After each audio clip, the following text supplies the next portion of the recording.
Amigos espectadores de Vinx Televisión, bienvenidos una semana más aquí a este pequeño plató de televisión improvisado que hacemos desde el 33400, donde Ángel Rodríguez nos atiende tan amablemente todas las semanas. Me comentaba este día que el festival al que se acogió, el Famous Wine Festival, pues había salido muy bien, tuvo gran participación este festival con este vino de Norman Foster, el Portia, que detrás hay un cartel sobre él. Así que felicidades, Ángel, por ello. Agradecer también, por supuesto, a nuestro patrocinador de cabecera, el agua mineral Fuensanta, que también todas las semanas está aquí con nosotros con su batería de despliegue de productos para hostelería y particulares, que también lo encuentran en los supermercados. Bueno, vamos sin más a lo que nos trae hoy aquí. Que en 24 horas las cosas cambian de la noche al día. Uno trae un guión o había hecho un guión sobre el programa de hoy que vamos a mantener en cierta forma, en cierta manera, pero la actualidad desde luego nos lo usurpa de repente todo.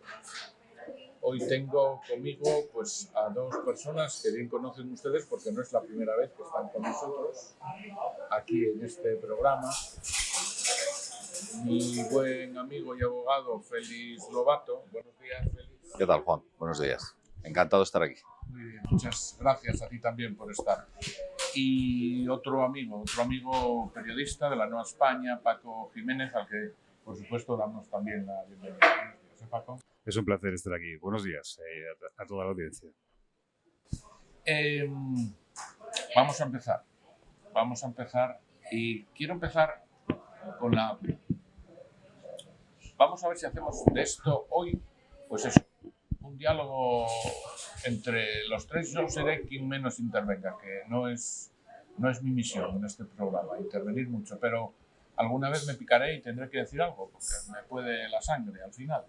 Entonces alguna vez tendré que decir algo, pero la tertulia de alguna manera la van a sostener tanto Félix como Paco, ¿no? Pero antes yo quiero hacerles una pregunta a ambos que no tiene nada que ver con, o sí, en parte, con la actualidad que marcaba el día de ayer, pero... Y es una pregunta muy específica para Félix, pero en la que Paco también puede intervenir, ¿no? Y la pregunta es amplia. Félix, dime una cosa, sácame de una duda existencial. ¿Está en peligro el Estado de Derecho en España con todo lo que estamos viendo en nuestros derredores en los últimos tiempos? A ver, a mí no me gusta utilizar el concepto de estar en peligro, pero lo que sí que está claro es que con todas las maniobras y movimientos que estamos leyendo y con las ideas que determinada gente tiene en la cabeza, lo que sí que yo afirmo que está ocurriendo es una... la palabra es... se está vaciando de contenido el concepto de Estado de Derecho. O se llega a vaciar de contenido. El concepto de ¿está en peligro el Estado de Derecho? Me parece un concepto como demasiado... no sé cómo decirlo, no me parece riguroso. Lo que se está pretendiendo es dejar vacío el concepto de Estado de Derecho. Social y democrático de derecho. Social, bueno, y democrático de derecho, las dos cosas. ¿Vale? Hay una serie de movimientos donde, bueno, el pilar fundamental de la separación de poderes, creo que no hace falta tener un conocimiento muy calado para darse cuenta que se tambalea. Pero no tanto porque no haya existido siempre tensión entre los tres poderes. Siempre ha existido. Precisamente por eso se articulan mecanismos. Pero la tensión siempre ha existido. El problema es que esos mecanismos se están intentando tocar. Y esa tensión se está intentando desequilibrar. ¿Vale? Entonces, bueno, yo lo veo así. Es un poco, a eso vamos. Y luego, si me permites, Juan, solo añadir otra cosa. Yo creo que estamos asistiendo a una desaparición de la base y del consenso que en su día existió en los principios que nos hemos dado. Es decir, los principios que sentaron en su día con la Constitución, en los padres de la Constitución, o nos estamos olvidando de ellos, o se están diluyendo o se pretende que nos olvidemos de ellos. No sé qué es más grave. Paco, ¿tú qué opinas? Yo voy a tratar de poner un símil edificatorio. Los españoles hubo... un pelín más alto? Sí, y así si me acerco al micrófono también igual mejor. Digo que decía que voy a tratar de poner un símil edificatorio. Hubo un momento que los españoles construimos un edificio para vivir, lo estrenamos, lo disfrutamos, estuvimos muchísimo tiempo viviendo muy confortablemente en ese edificio, pagando las cuotas de la comunidad y haciendo un uso razonable del mismo. Y con el paso del tiempo, quizás culpabilidad también de nosotros que no atendimos las responsabilidades de mantenimiento, que dejamos, vamos a decir, entiéndaseme la metáfora, entrar ocupas, que dejamos, vamos a también hacer la metáfora de pagar las cuotas y los deberes que tenemos con ese edificio, porque pensamos que todo nos es dado y regalado. Entonces ha habido una dejación que ciertos poderes o ciertos colectivos, y no necesariamente el político, se han aprovechado del mismo y ahora mismo lo que tenemos es el edificio hecho unos zorros. En peligro de derrumbe yo creo que no está, pero sí que es el momento de hacérnoslo mirar y de revisar las estructuras, de dar una mano de pintura y de recuperar esas viejas pautas que tan buen servicio nos hicieron. Sois los dos muy, no sé, es mi opinión, pero demasiado condescendientes con la situación, entiendo yo, entiendo. Yo creo que llevamos ya años suficientes, como para haber caído en eso y haber rectificado. Sin embargo, estamos rectificando en el último momento. En el día de ayer, sin ir más lejos, en el día de ayer, cuando todo el pueblo está cabreado como está y vuelvo a estar cabreado, pero sin más trascendencia, porque estamos viviendo en el día de hoy, 24 horas después, que la situación en absoluto cambió. Entonces, ambas opiniones, yo las respeto, por supuesto que las respeto, pero entiendo que son, como entenderme los dos, como demasiado condescendientes con la situación. Creo que la situación merece, de verdad, otra cosa. Me gustaría que me contestarais, yo sé cuál es mi opinión, lógicamente, al respecto, pero ¿cómo os sentisteis el día de ayer viendo desde que salta esa escabrosa y maligna noticia al final de la noche, que todos estuvimos, yo por lo menos, con transistores a pilas, por cierto, de por medio?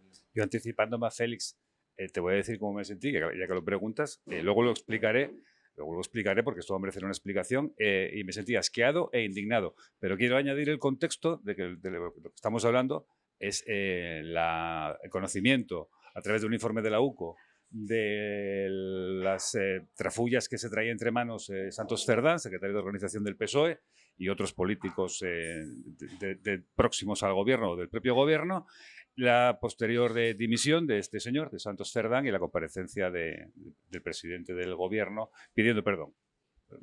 Yo personalmente indignado y asqueado. La verdad es que yo también comparto lo que dice Paco. Indignación. Te voy a corregir, Juan. Te voy a corregir. Cada uno tenemos nuestro carácter, ¿vale? No creo en la indignación. Yo solo creo en las cosas prácticas y en ser pragmático y en la acción, ¿de acuerdo? Entonces, el que, viendo lo de ayer, que digas que sí, uno se indigna, pero no creo ni en desesperarse, ni en meter la cabeza y horrorizarnos. No, lo que sí que creo es que ante situaciones de estas, pues hay que debatir y hay que alzar la voz y decir que bueno, que no se nos puede engañar, que no se nos engañe. Lo que creo que quieres decir un poco, Juan, es la inactividad. Es decir, que hay como una aceptación de lo que hay y demás. A mí hay una cosa de esas que me preocupa. Se habla mucho, o se utiliza mucho el término de democracia fallida. Me asusta esa afirmación.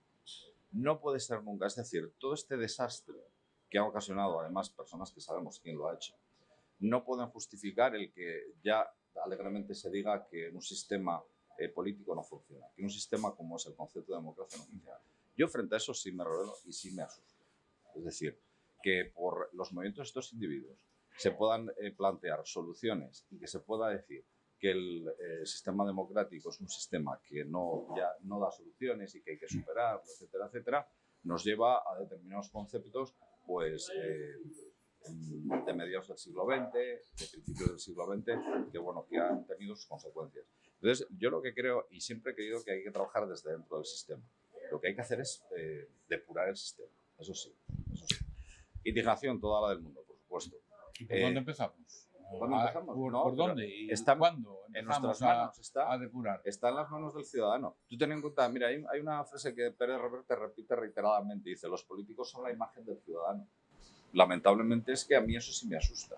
Ya, los ciudadanos de momento no están, ni están aforados a la hora de pensar en cometer cualquier tropelía, ni están, por otra parte, ni están aforados, ni la ley interpreta, saben que la ley al final pues se va a interpretar y entonces cometen la tropelía de turno porque siempre va a haber un profesional, como pueda ser tú o pueda ser otro, que los defienda interpretando la determinada ley. Bueno, Quiero decir, sí, es imposible moverse, es imposible dar un paso adelante. Bueno, imposible. No, mira, en eso tampoco estoy de acuerdo. Mientras eso no cambie. Ayer el filtro del Poder Judicial sí funciona. Es decir, hay una investigación, hay unos cuerpos de fuerzas de seguridad del Estado que están investigando, hay una instrucción y yo en eso sí confío. ¿Por qué hay tanta insistencia en controlar ese poder? ¿Por qué? Porque realmente al final es el último reducto donde a cada uno pone en su sitio. Y yo, en principio, parece que sí funciona. Hay veces que funciona bien, que funciona regular, que tiene pocos medios, pero sí que pone puntos sobre las sillas. ¿De acuerdo? Entonces, bueno, yo en esa parte sí confío. Y el ciudadano lo que tiene que hacer es, a la hora de meter la papeleta, lo que tiene que hacer es ser consciente de lo que está haciendo. Yo creo que Félix ha dado muchas de las claves. Te entiendo, Juan, en el sentido cuando dices esa explosión de rabia que probablemente hayas sentido en las últimas horas y que echas de menos una salida a la calle en masa de la ciudadanía.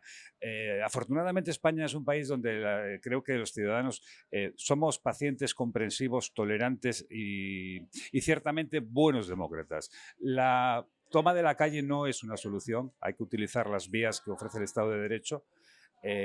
Hay poderes como el judicial, las Fuerzas Armadas, la Guardia Civil, que están haciendo muy bien su trabajo y yo tengo plena confianza.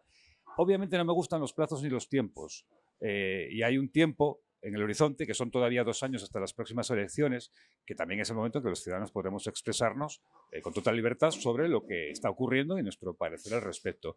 Entonces, desde el respeto a las reglas de juego, lo que toca es pues expresarse con libertad en un foro como es este, tener confianza en poderes que todavía funcionan y bueno, soportar con resiliencia lo que no nos gusta de la acción de gobierno, que francamente, en mi opinión, es mucho. Decía antes Félix que democracia fallida, no. Estoy totalmente de acuerdo. Pero yo creo que gobierno fallido sí. También es cierto que un gobierno fallido en un contexto histórico de una democracia que tiene ya 50 años, bueno, es soportable. Perder 4 años, que posiblemente ya incluso sean más que 4. Pero no, la democracia no está fallida. Dios quiera que no falle. No, por supuesto, estoy con vosotros en que la democracia no es esta nuestra, una democracia fallida, ni mucho menos, pero quizás falle, pues no sé, el sistema, quizás falle el gobierno de turno, quizás falle, bueno, pero contra eso debería de haber medios y oportunidades de poder decir, señores, hasta aquí. Es que son cosas tan flagrantes las que últimamente estamos viviendo con incumplimiento, es que no sé cómo llamarlo, Félix, claro, con un profesional al lado del derecho hay que hilar fino a la hora de los conceptos, pero no sé cómo decirte de dónde lo sacamos para que esto... Espera que te ayude un poco, Juan. A ver, dime.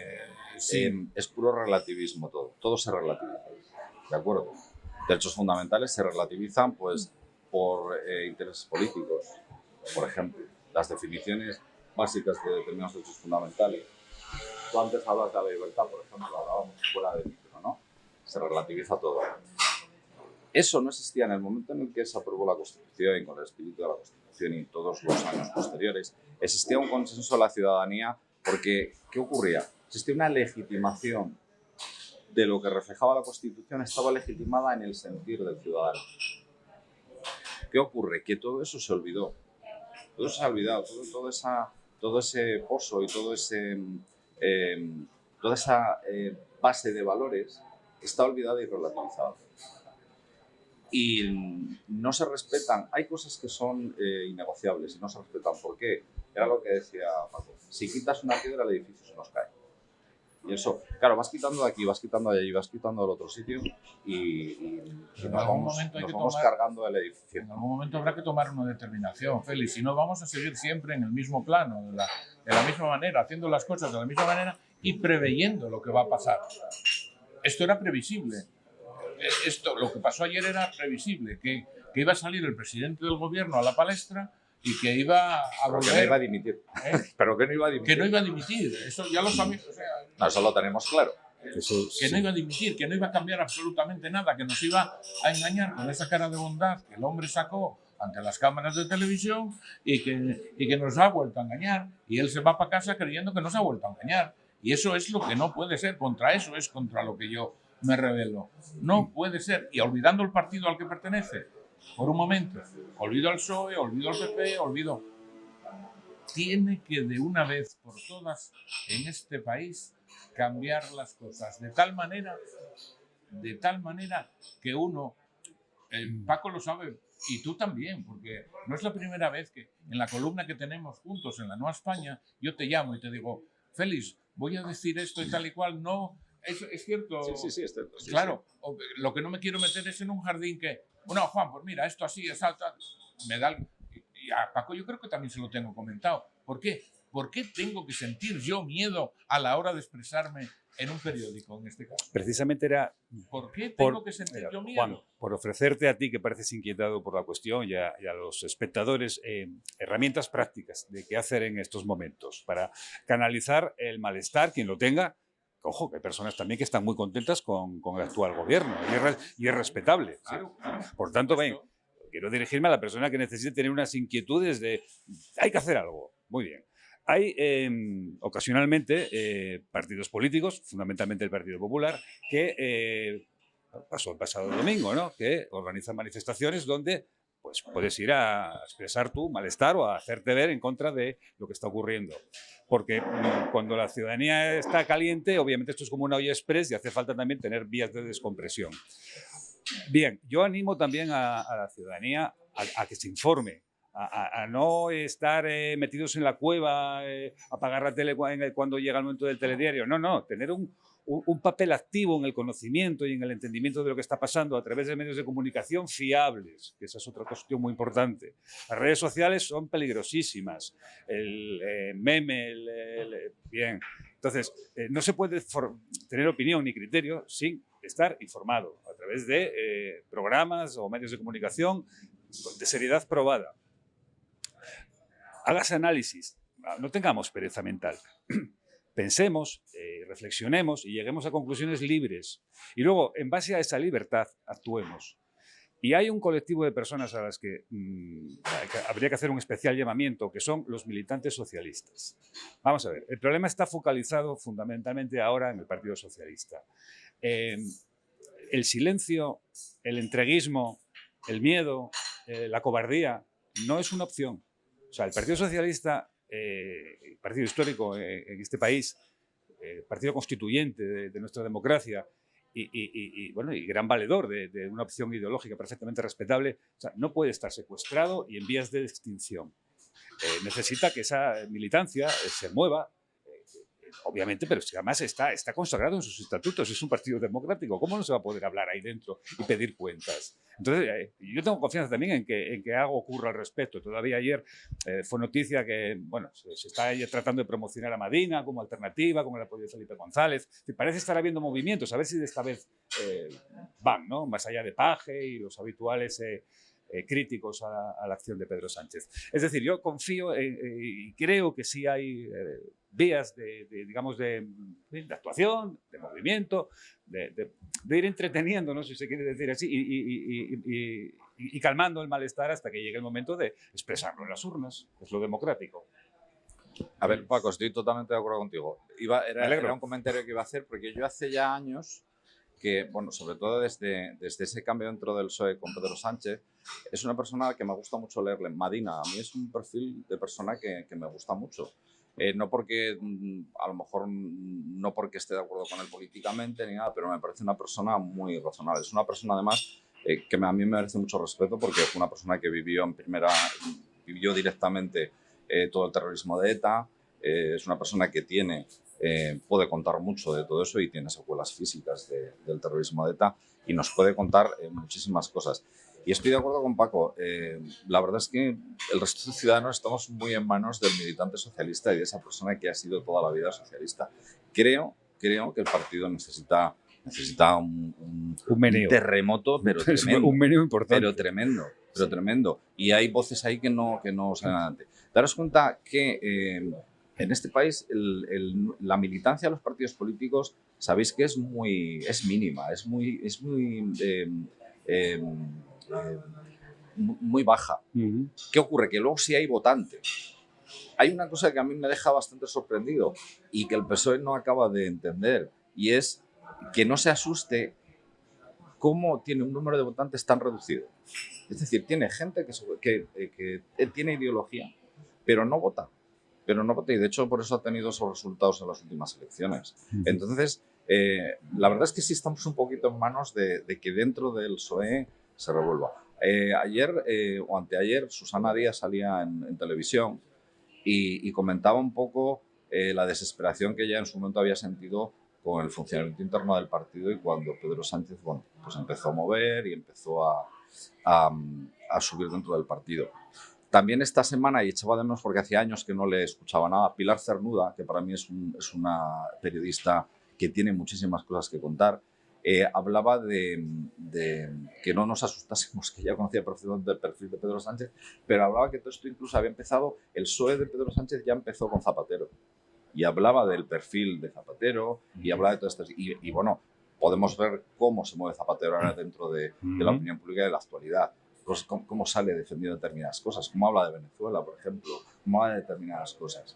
Entonces, yo creo que sí que es el momento del militante socialista responsable y que de verdad quiera dar un golpe en la mesa. Sí, es el momento de pedir cuentas a la organización. Exacto, y que pida cuentas a la organización y de todo este auténtico desmadre. Y luego hay otra cosa que voy cogiendo el hilo un poco del atestado de la Guardia Civil de ayer. Tenemos que, y esto se lo quiero dirigir al oyente, al ciudadano, mentalicémonos de una cosa. Cuando se habla de corrupción, cuando se habla del delito de cohecho, el delito de cohecho y la corrupción en España tiene un perfil muy definido y muy peculiar. Cuando el ciudadano piensa en corrupción, seguramente que piensa a lo mejor en el empresario que corrompe al político. No es así. Lamentablemente no es así. Los políticos buscan cuál es el sitio donde pueden hacer participar al ciudadano para ellos beneficiarse económicamente. Es el político el que monta el entramado y atrae al empresario y atrae al tercero para participar de la mordida.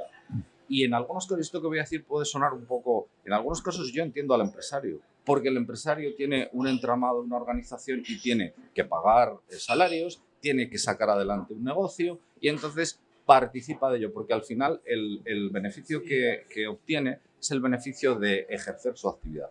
No lo estoy ni justificando, pero sí quiero que quede muy claro que la mecánica de la corrupción en España es esa. Es el político el que se posiciona, el que encuentra la brecha y el que luego sale fuera y busca. Y en eso, si os fijáis, en todas las radiografías de todos los procedimientos de corrupción, era así. Por ejemplo, que nos tocó muy cerca, en la Operación Marea era así. No voy a decir nombres, buscaron enseguida cuál era la parte donde podían atraer y cogieron a 2 proveedores del Principado y les hicieron participar de ello y recibían la correspondiente mordida. ¿De acuerdo? Una de las personas, fijaros además cómo nació la Operación Marea, una señora mayor a la cual se le había aperturado una cuenta de la que no tenía ni idea. Y se falsificó, se utilizaron las credenciales de la persona por una alta funcionaria del Principado y se consiguió a través de eso asaltar las arcas públicas. Es lamentablemente el político, el alto funcionario, el que monta el entramado. Y tenemos este perfil y es tremendo, es tremendo.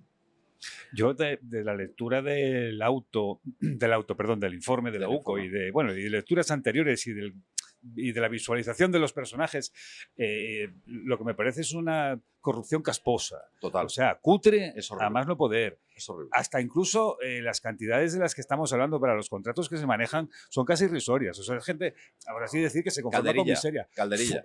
Exactamente, para las millonadas que podían ser. Totalmente. El uso del dinero, bueno, como puede que haya niños, vamos incluso a obviarlo, ¿no? Pero son los peores vicios, los más bajos e infames de las personas. Sí, sí. El nivel de gasto que Ábalos expresa en el informe, que se pulió €500.000 en 2 años, o sea, yo no podría gastarlo, ese ritmo, en vicios, fundamentalmente, y en tonterías. Es decir, es todo de una casposidad y de una chabacanería que fuera de la política estas personas no timarían ni a la viejita de la esquina. Mencionaba Félix ahora también al empresario de turno, ¿no? Cómo a veces se ve envuelto. Yo anoche veía un programa, el de Iker Jiménez, de Horizonte. Entrevistaban al señor Aldama. Y me daba algo también cuando Aldama decía que tenía un as en la manga todavía. O sea, el empresario ahora se da a jugar con la situación. Quiero decir, vamos a ver, si tienes un as en la manga, tienes que soltarlo ya mismo. Tienes que soltarlo ya mismo antes de que esto se siga pudriendo, que es donde yo voy al origen. Antes de que todo esto se siga pudriendo más y más y más, hasta no tener remedio, ese as tienes que soltarlo ya.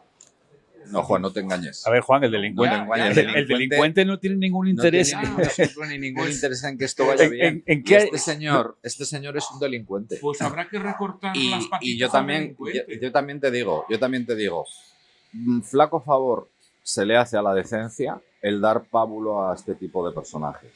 Es decir, este señor que acabas de nombrar, ¿por qué de repente cuenta cosas? Porque se vio pillado. Si no le llega a estar pillado, no cuenta cosas. Con lo cual, eso de me aguardo unas de la mano, está jugando únicamente con sus intereses. Espera obtener ventajas en tribunales. Totalmente. Y es lo que dice Paco. Es decir, es casposo. Todo esto es absolutamente casposo. Y son personajes. Insisto, me duele ver que se dé pábula a esta gente. Se está formando. Yo sí entiendo que quien tiene un programa de televisión, pues bueno, la audiencia prima. Pero era lo que decía antes Paco. Por favor, utilicemos canales de información rigurosos. Hay mucha gente seria que trabaja en el mundo del periodismo. O veamos los sospechosos con la vacuna correspondiente puesta. Correcto. Que también puede ser. Bien. Pero veámoslo con una perspectiva de desconfianza, como menos. No vayamos dispuestos a comulgar con ruedas de molino. Como dijo este hombre. Claro. No, cuidado. No. Sí, en eso estoy de acuerdo. Juan, eres un hombre acelerado y apresurado. Tú lo quieres todo para allá. Y estas cosas no funcionan así. No, Paco, ¿sabes qué pasa? Que tengo 68 años. Las investigaciones de la UCO han llevado meses, años en algunos casos. La acción de la justicia, en el mejor de los casos, incluso con toda la maquinaria perfectamente engrasada, que no lo está, ocupará años.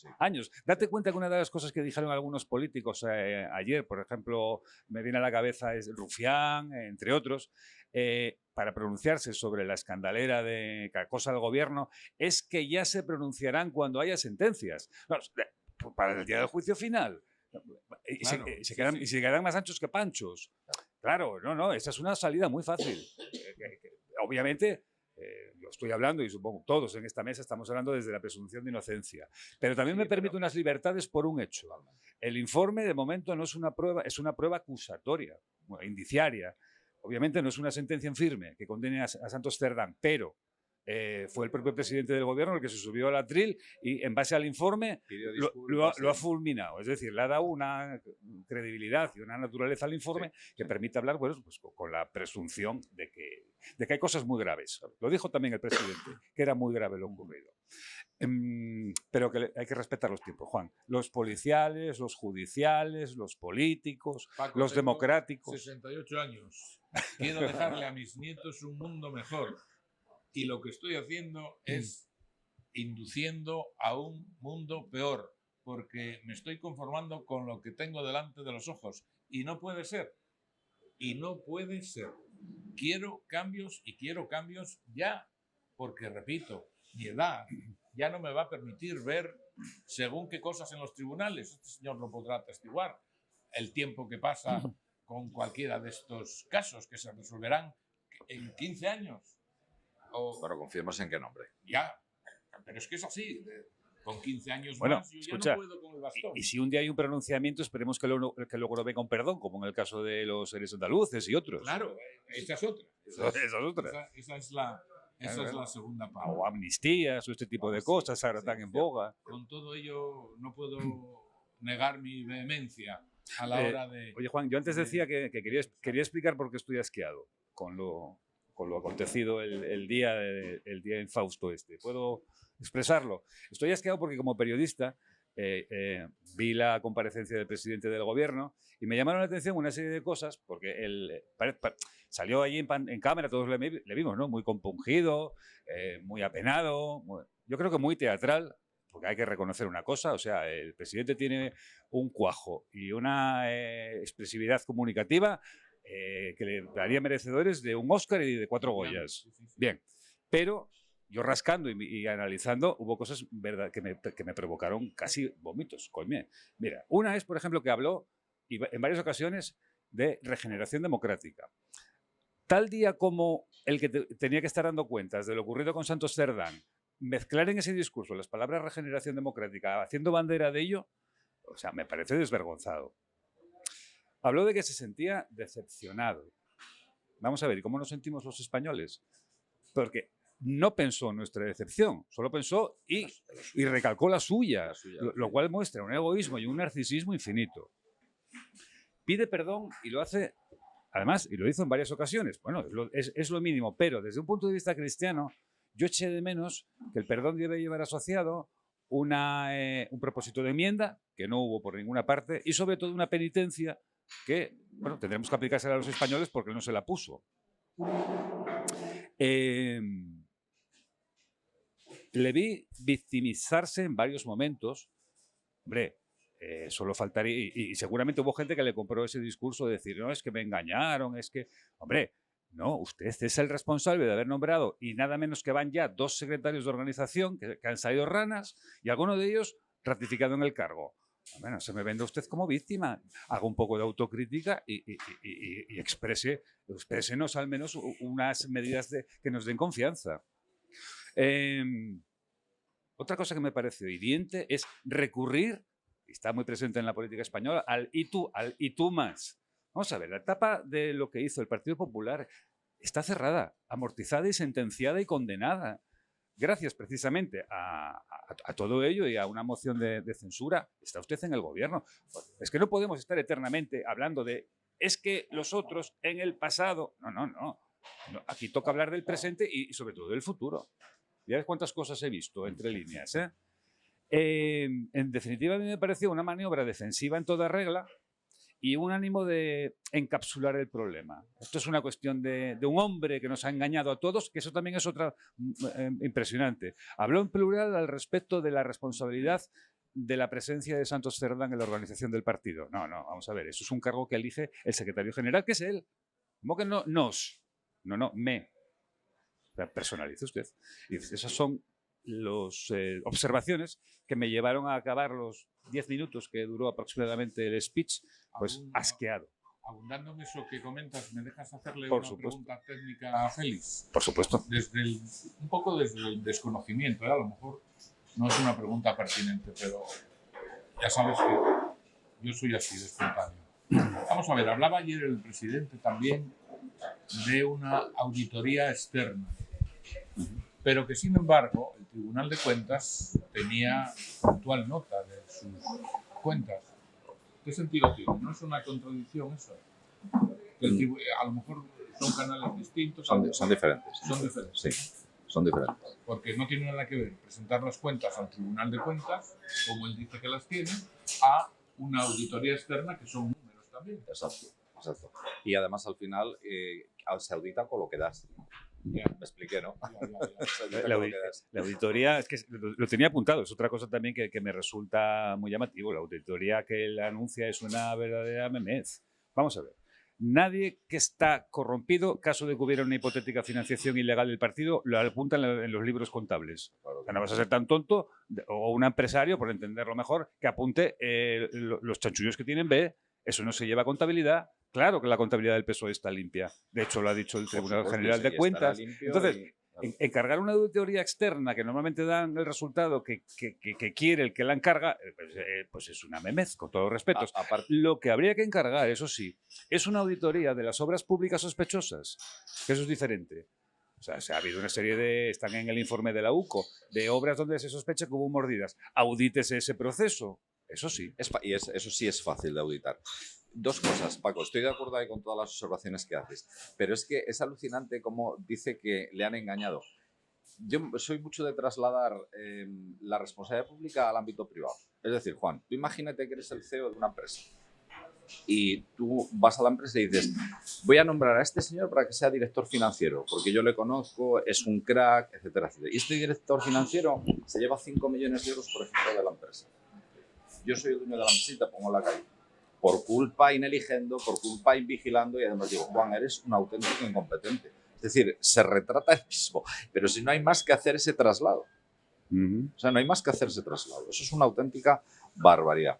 En cuanto al tema de las auditorías, primero, es muy fácil, esto es desde el punto de vista técnico, es muy fácil decir que me sometan a una auditoría. Ningún auditor entra en una empresa, te hace una auditoría, pero te la hace, como ellos dicen, con salvedades. ¿Por qué? Porque el auditor curra dentro de la empresa y da fe desde el momento en que ha participado de toda la cocida contable de la empresa. Y él te va a decir, sí, pero porque yo he estado aquí, según sacabas el céntimo del bolsillo, yo lo veía y sabía dónde iba. Entonces, claro, eso es un brindis al sol. Otra más. ¿Otra más? Otra más. Quiero decir que... Pero algo tenía que decir. Claro.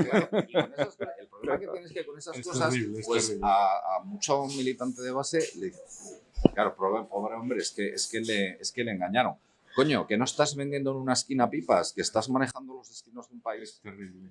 Quedó claro que no va a dimitir, quedó claro que no va a haber anticipo electoral y por eso vuelvo a lo que ya decía antes. Si no va, también ha dicho Núñez Feijóo que no va a haber moción de censura porque, y creo que es correcto su planteamiento, porque las mociones de censura no se presentan para perderlas. Entonces, si no tiene los apoyos, no, porque sería...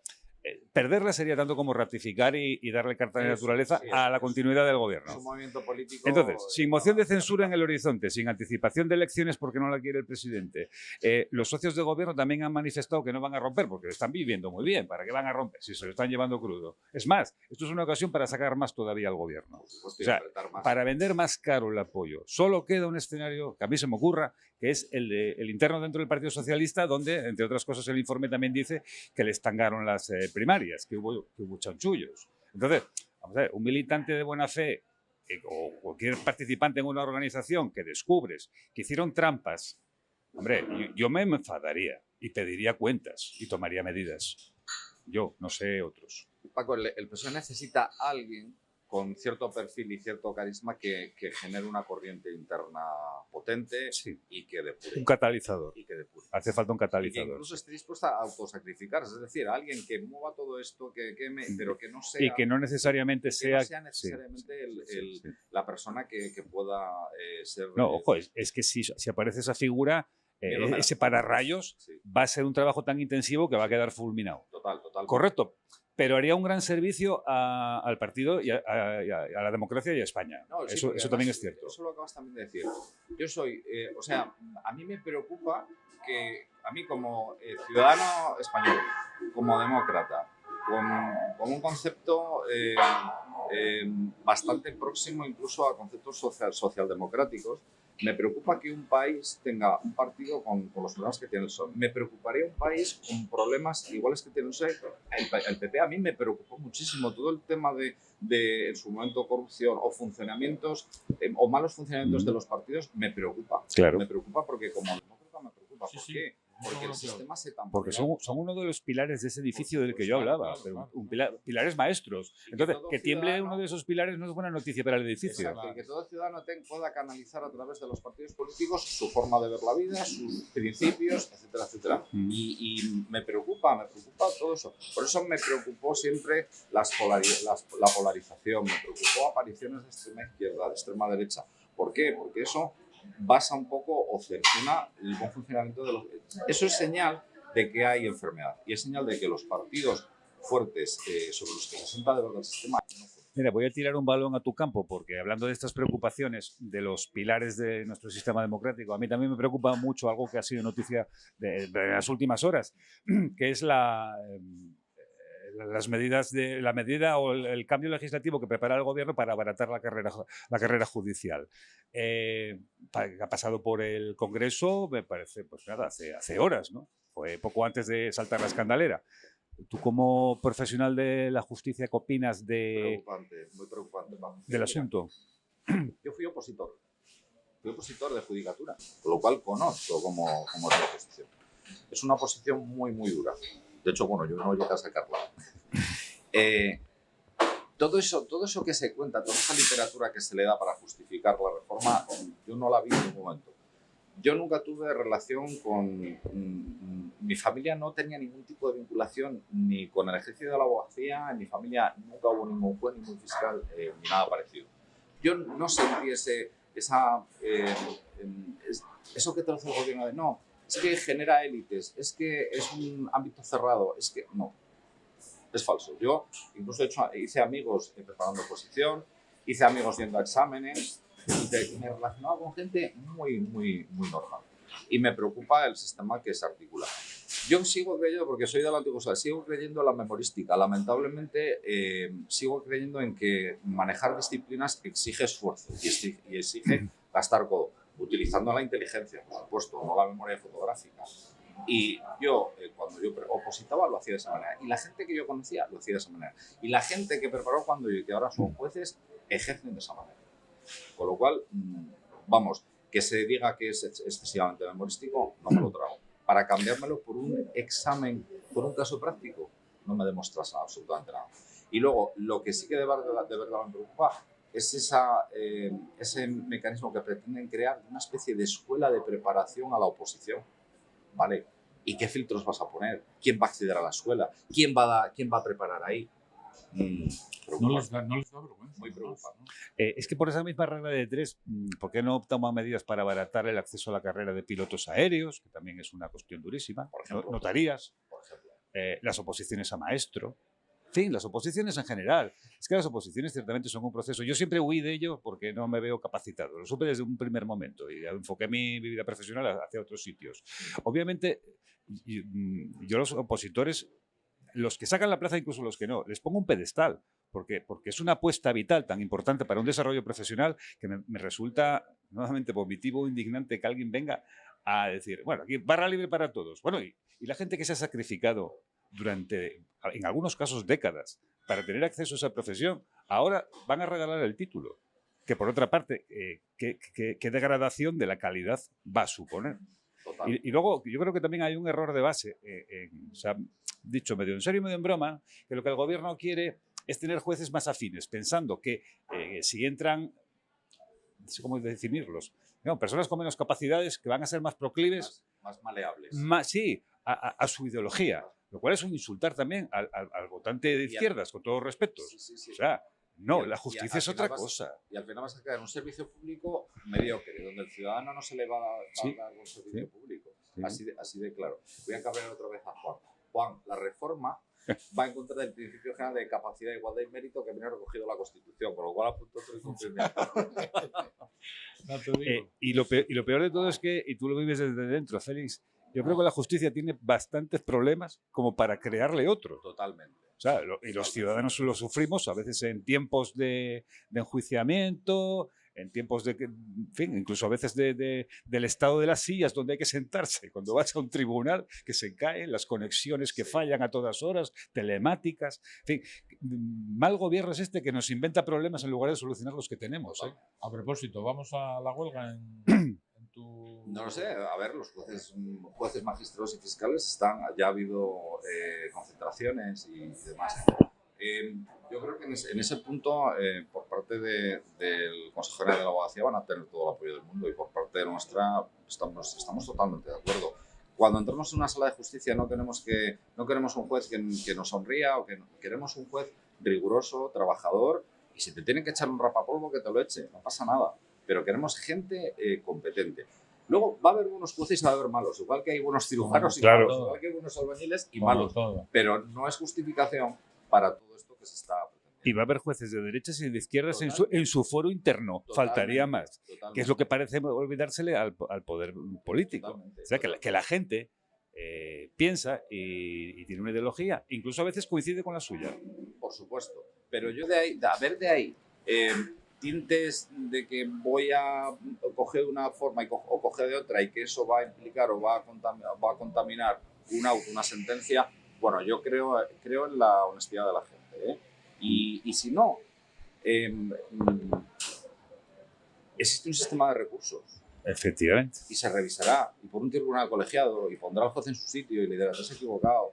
Y que hay remedios, hay entramado procesal para poder subsanar pues, aquello donde se meta la pata.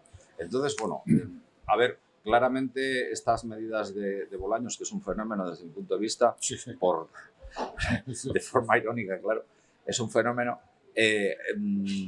Lo que se pretende es lo que os decía antes, esa tensión entre poderes. Bolaños es tan crack que un día, creo que fue Alsina en Onda Cero, le dijo, es que somos el único país de Europa donde la instrucción penal no la lleva el Ministerio Fiscal. Y Alsina, que es un tío que suele estar bastante espabilado, ese día no los tuvo. Y me dio rabia, porque me apeteció decir, también el presidente del gobierno dice que el Ministerio Fiscal depende del presidente del gobierno. Sí. Entonces, claro, esa es la explicación. Sí que sí. Esa es la explicación. Sí. Oye, ¿sabéis una cosa? Pasaron 3/4 de hora y no empezamos.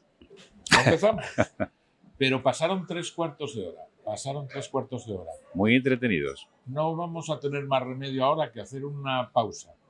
Vamos a meter unos spots de publicidad. 33-400, Fuensanta y Asturias, capital mundial de la poesía. Y vamos a volver con el bloque poético. Vamos a darle antes una pincelada a todo lo comentado.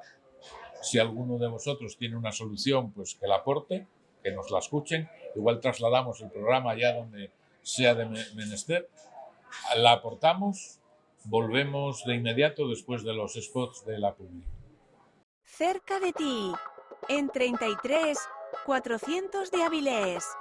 Probarás las mejores hamburguesas que jamás hubieras degustado y de máxima calidad, así como otros platos y menús internacionales. Aquí, en 33-400 de Avilés, muy cerca de ti. Te esperamos.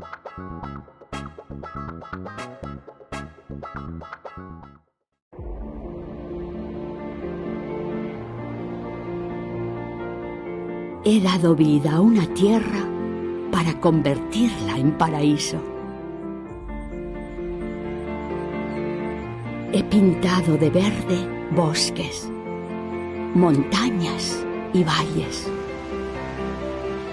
Me he filtrado durante siglos para descansar a 300 metros bajo su piel. He cuidado a tus padres, a tus abuelos, a los abuelos de tus abuelos. He sido su medicina cuando aún no existían las medicinas.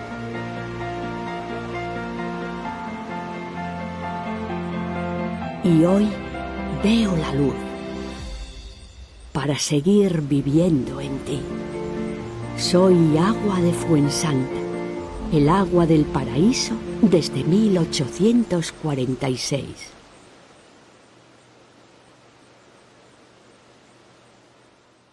¿Cuántas estrellas y espigas habrán nacido esta noche? ¿De qué habrán hablado, entre tanto, los sabios y más viejos robles de nuestros bosques? ¿Cuántos padres habrán llorado al oír el llanto nuevo de un niño? Poesía es lo que ennoblece, dignifica y hace la vida una esperanza.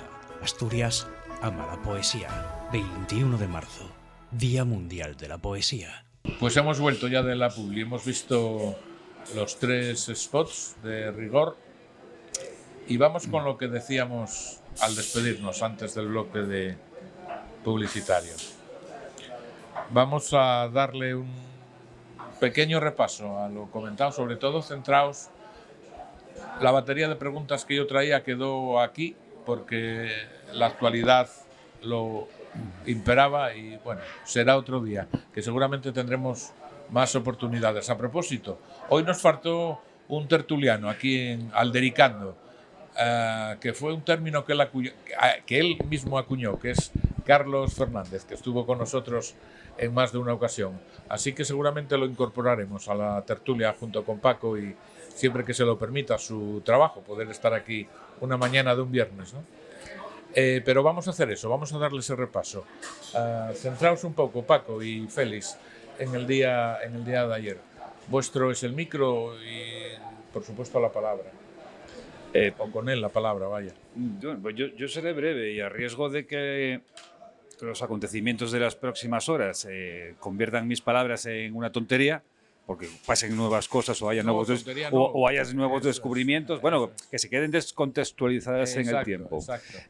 Pues yo lo que preveo es que los ciudadanos vamos a seguir expectando, y animo además a que lo seamos, a que vivamos con expectación todo lo que está ocurriendo, como ya dije antes, que tengamos una proactividad, que se dice, ¿no? en querer saber, en querer entender, que no haya cortapisas en expresarnos con libertad y que hablemos en nuestros entornos de lo que está ocurriendo, que mantengamos las formas, que no hay por qué ni ser violentos ni caer en el exabrupto ni el insulto, que esto es democracia, pero que precisamente el ejercicio de la democracia consiste en poder hablar con libertad y en exigir y saber cosas. Entonces, por una parte, la expectación ciudadana. Por otra parte, yo del gobierno no espero nada más que siga, voy a utilizar una palabra muy asturiana, que es espatuchando, ahí un poco una metáfora o la caricatura que veo, espatuchando ahí por tener oxígeno para llegar a mañana. A costa de mi salud. Porque el tiempo pasa y esto no se arregla. Pero sí, a costa pero bueno, tú estás fuerte y joven, Juan, tú puedes soportar esto y mucho más que venga. Sigue. Y ya por último voy a apelar a Lope de Vega para cerrar este bloque de mi intervención con una frase que decía Lope de Vega, que quien gobierna mal descansa. Y si esto es cierto, Pedro Sánchez duerme muy bien, porque gobernar, desde luego, no gobierna. Ya lo dijo él en su día con los colchones aquellos. ¿No te acuerdas? Que lo primero que había hecho era cambiar los colchones. O sea que es una constante en Pedro Sánchez lo de la cama, porque también ha hablado bastante de aquello de que no podría dormir si tuviera que gobernar con Pablo Iglesias. También. Y sin embargo, y vuelvo a decir, yo creo que tiene un sueño reparador y muy benéfico. Habrá que pedirle receta. Si es cierto. Sí, a ver, yo suscribo lo que dice Paco, pero sobre todo, y una cosa antes que dijo Paco que es muy importante y que creo que puede sentar bases para que la gente se movilice. Ser muy críticos, espíritu crítico, informarse bien de todo, utilizar canales de información rigurosos, porque a partir de ahí tendremos herramientas para poder criticar y para poder con la dialéctica desmontar lo que se nos intenta decir. Es decir, este hombre es un mendaz, y luego además me recuerda a Groucho Marx, aquello que tengo estos principios pero si no gusta tengo de estos otros. Y no, es que puedo rectificar, como lo que decía aquello, se puede rectificar. No, hay cosas que no. Porque él no cambiaba de opinión. Voy a cambiar de opinión. Hombre, vamos a ver, una persona se tiene que vestir por los pies y tiene que tener principios. Y hay que ser afín a esos principios y conducirse conforme a ellos. Yo creo que hay que hacer un llamamiento a la gente, sobre todo del Partido Socialista, a la gente, al militante, y solicitar de alguien. Vuelvo a hablar, pues por ejemplo, gente del perfil como Madina o gente de este tipo que dentro del partido puede hacer muchas cosas, muchísimas cosas, y se tienen que regenerar desde dentro. Y bueno, yo creo que tienen bastante claro el descontento que hay en el resto del ciudadano. Y por Dios, que el concepto de interés general y de bien común sigue existiendo y que lo respeten. Y desde luego eso. Que subyazca, cada uno con su ideología, pero que subyazca la salvación de un partido centenario. Como antes. Mira, me ha venido, es que no quiero renunciar a expresarlo. Hace ya semanas tuve una conversación con un socialista y me habló de un concepto, el exilio intelectual. Un partido que sufrió el exilio físico de muchos de sus militantes. Y me decía esta persona, reconocido socialista asturiano, que era lamentable la existencia ahora de ese exilio intelectual de muchos socialistas, que cada uno por un motivo o por otro, alguno ya ha sido comentado en esta mesa, están en esas cuevas de oscuridad, ¿verdad? Bueno, pues yo estuve muy feliz. Me dejasteis hablar poco los dos, pero estaba previsto que yo hablara poco. Mejor, ¿eh? Mejor. Estuve muy feliz con ambos dos aquí, después del intenso día de ayer. Vamos a cerrar el programa de hoy, pues de la manera que lo hacemos habitualmente, excepto alguna excepción, pero es habitual ya, que es con la poesía, con Asturias, capital mundial de la poesía. Voy a contarles hoy una curiosidad al respecto del bloque poético del día de hoy. Como ustedes saben, yo siempre les pido a los invitados que traigan un poema, autor y poema. Y ahí acaba mi petición. Se lo dije a Félix, se lo dije a Paco, se lo dije a Paco, se lo dije a Félix. Hoy nos sentamos aquí y, bueno, hablando de la poesía, ¿quién trajisteis tal? Y dice Paco, yo a Jaime Gil de Viedma. Y dice Félix, yo a Jaime Gil de Viedma. Y digo yo a Jaime Gil de Viedma. Hasta ahí, bueno, no deja de ser chocante, pero vamos más allá.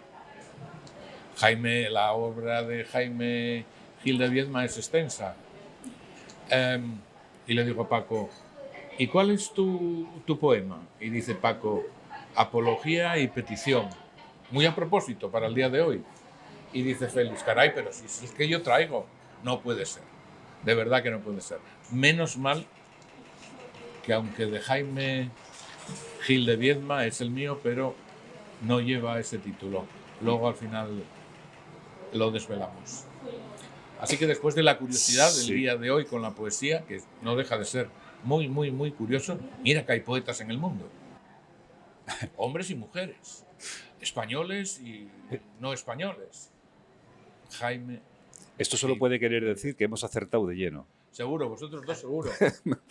Yo a medias, ¿sabes por qué? Porque en el título lleva el mes en el que estamos, entonces a medias. Bueno, cuando quieras, Paco. No, yo me guié por el criterio, Félix luego si quiere que explique el suyo, de que es un poema que habla de España.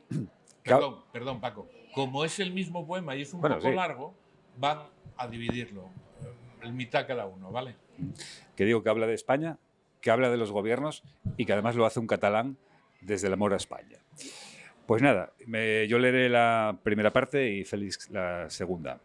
Apología y petición. ¿Y qué decir de nuestra madre España? Este país de todos los demonios, en donde el mal gobierno y la pobreza no son, sin más, pobreza y mal gobierno, sino un estado místico del hombre, la absolución final de nuestra historia.